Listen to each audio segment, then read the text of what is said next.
Pour 17.4, j'ai 73.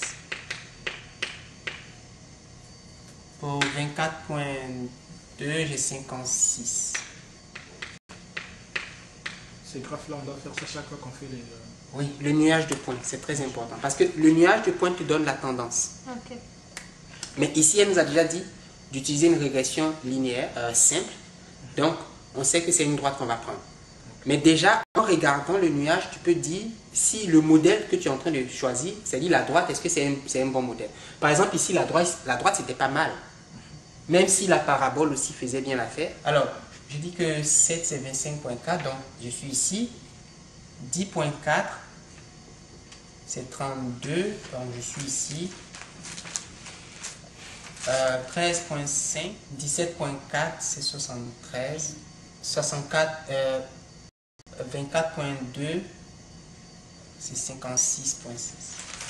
À regarder ce petit nuage-là, on pourrait dire qu'une droite n'est pas mauvaise. Voilà. Une droite n'est pas mauvaise. Maintenant, c'est donc la première étape, ce sera, je vais lire la question pour voir comment est-ce qu'elle nous a demandé. Elle vous demande de calculer la pente et l'origine et l'ordonnée à l'origine. Elle vous demande aussi d'évaluer la régression. Donnez le R carré, etc. Faites les calculs à la main. Calculez la pente et l'ordonnée à l'origine. Cette droite-là, maintenant, comment nous on va tracer? Parce que cette droite-là, on ne pourra jamais la connaître. Vous savez pourquoi?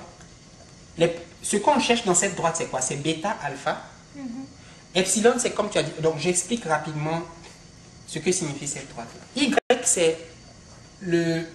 Même pas cet exemple-là, parce que je voulais rester avec mon exemple départ, là, c'est plus parlant. Mais bon, comme elle parle de cailloux, pourcentage de cailloux, je ne sais pas ce que vous voulez que je fasse avec les cailloux. Peut-être que vous les géologues.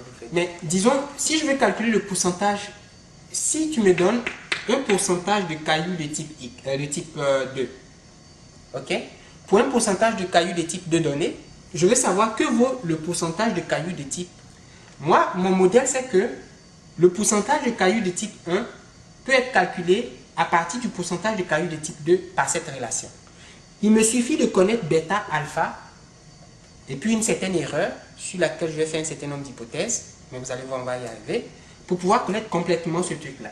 Mais je ne peux pas connaître bêta et alpha, et je vais les approximer en utilisant une méthode qu'on appelle la méthode des moyennes carrées. La méthode des moyennes carrées, c'est une méthode qui dit, puisqu'on ne peut pas trouver bêta et alpha, pour pouvoir trouver bêta et alpha, il faut connaître la population de tous les pourcentages. C'est un peu comme notre truc là.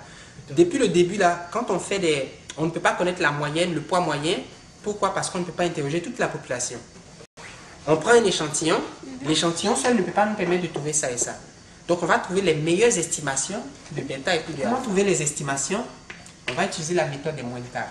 Donc la droite là, la droite de régression sera approchée par la droite des moyennes carrées. Donc régression approchée par la droite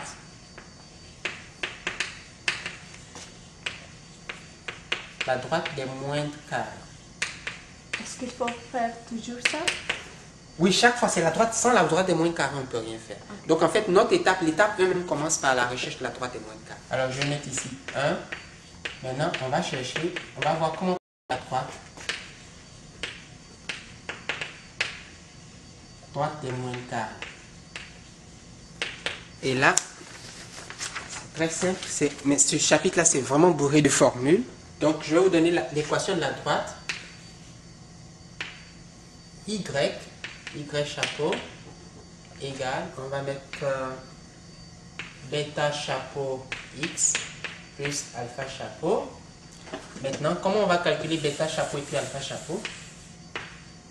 Est-ce que la formule peut changer si la droite n'est pas... Non, ces formules-là sont valables uniquement pour une régression linéaire. Ce ne sera pas Ah oui, exactement. Oui. Mais si elle vous demande de faire une régression linéaire, parce qu'elle vous a donné les formules pour la régression linéaire pour une droite, régression simple. Oui, c'est pas une droite, ça, mais ça ne sera plus une droite. Oh, ça sera une courbe. Voilà, une courbe. Donc là, il va falloir estimer les paramètres par moins de carré, mais c'est des formules totalement différentes. Moins de carré parce que la façon dont on calcule les coefficients bêta et alpha, on les calcule d'une façon, d'une telle manière qu'on puisse minimiser la somme des erreurs. Tu vois, par exemple, supposons que je dise qu'il y a une droite qui passe par le nuage de points. Moi, je sais très bien que je ne peux pas tracer une droite qui passe par tous ces points.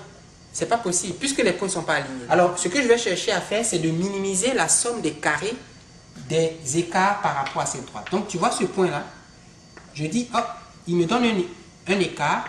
Ici, il y a un écart. Ici, il y a un écart.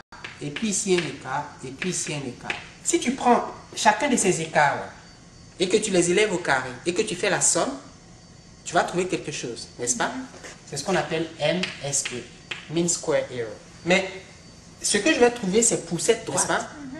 Si quelqu'un me dit, Olivier, toi, j'aime pas ta droite là, tu aurais pu tracer une autre droite comme ça, alors je vais recalculer la somme des carrés des écarts pour cette droite.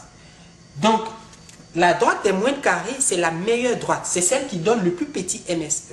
De toutes les droites que tu peux tracer qui cherchent à passer par ces points-là, il y a une droite, on peut montrer, ça c'est vraiment en mathématiques, il y a une droite qui est telle que si tu fais la somme des carrés des écarts par rapport à cette droite-là, avec les points du nuage là, tu vas trouver que pour cette droite-là, la somme des carrés est plus petite. Et c'est cette droite-là qu'on appelle la droite des moindres carrés. Donc, les mathématiciens ont fait les calculs pour nous, ils ont dit, vous n'avez pas besoin de faire toutes les droites et puis de chercher quelle est la meilleure. Nous, on vous donne la formule pour la droite des moindres carrés. Parce que c'est la droite des moindres carrés qui permet de... Parce que toi, il y a tellement de façons de... Tu vois, par exemple, cette droite que moi j'ai tracée, toi, tu peux dire, oh, moi je pense que la droite qu'il faut tracer, peut-être c'est comme ça. Il y a une autre qui va dire c'est comme ça. Donc, il y a tellement de droites. Mais quelle est la meilleure? Alors, pour choisir qu'il y a une meilleure, il faut choisir un critère.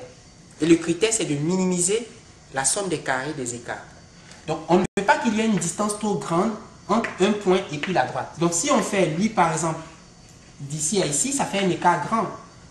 Et puis, il faut faire ici, etc. Quand tu fais la somme, tu vas trouver un écart, une somme des carrés probablement plus grande que si on prend cette droite. Donc, au total, la meilleure droite, c'est celle qu'on cherche. Eh bien, cette droite-là, c'est celle qui est donnée par la droite moins carré. Et puis, ces coefficients, ce sont les coefficients que je vais vous donner. Donc, alors, bêta, c'est le coefficient directeur, c'est la pente. Et puis, alpha, c'est l'ordonnée à l'origine. Quand j'ai une droite là, ça, c'est ce qu'on appelle l'ordonnée à l'origine. Et puis, la pente de la droite, bon, j'espère que vous connaissez c'est quoi la pente de la droite. Je sais, quand je dis la pente de la droite, tu sais au moins ce que c'est. Voilà. Donc, c'est... Par exemple, donc, si je fais delta y sur delta x, ça me fait la pente. Mais lui, c'est l'ordonnée à l'origine. Donc, lui, là, il me donne la valeur du alpha chapeau. Mais le bêta chapeau, c'est si je fais lui sur lui. Delta y sur delta x. C'est ça le bêta chapeau. Donc, nous, il nous suffit de connaître bêta chapeau puis alpha chapeau, puis on a trouvé la droite des moindres carrés. Mais comment on fait ça? Eh bien, je vais vous donner deux formules. Une formule pour bêta chapeau, une formule pour alpha chapeau, qui vont être calculées à partir de ces données, mais vous allez voir quelle sera la formule. La formule, c'est que bêta chapeau 1 dit, vous faites la somme quand i varie de 1 à n de xi moins x bar multiplié par yi moins y bar que vous allez diviser par la somme quand i varie de 1 à n de xi moins x bar au carré. Ça, c'est bêta chapeau. Et puis, alpha chapeau, c'est simplement, tu vois, elle avait dit ici, y c'est alpha plus bêta x. Maintenant, elle dit bêta 0 plus bêta 1. Moi, je vais prendre bêta et alpha, ok? Ok.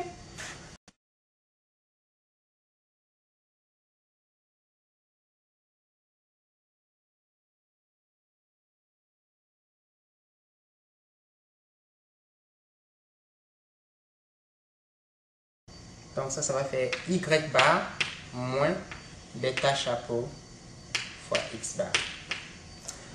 Maintenant, comment est-ce qu'on va calculer ces trucs-là? Parce que la première question, c'est, elle vous demande de calculer la pente et l'ordonnée à l'origine. Donc ça, c'est la pente de la droite des moindres carrés. Et puis ça, c'est l'ordonnée à l'origine.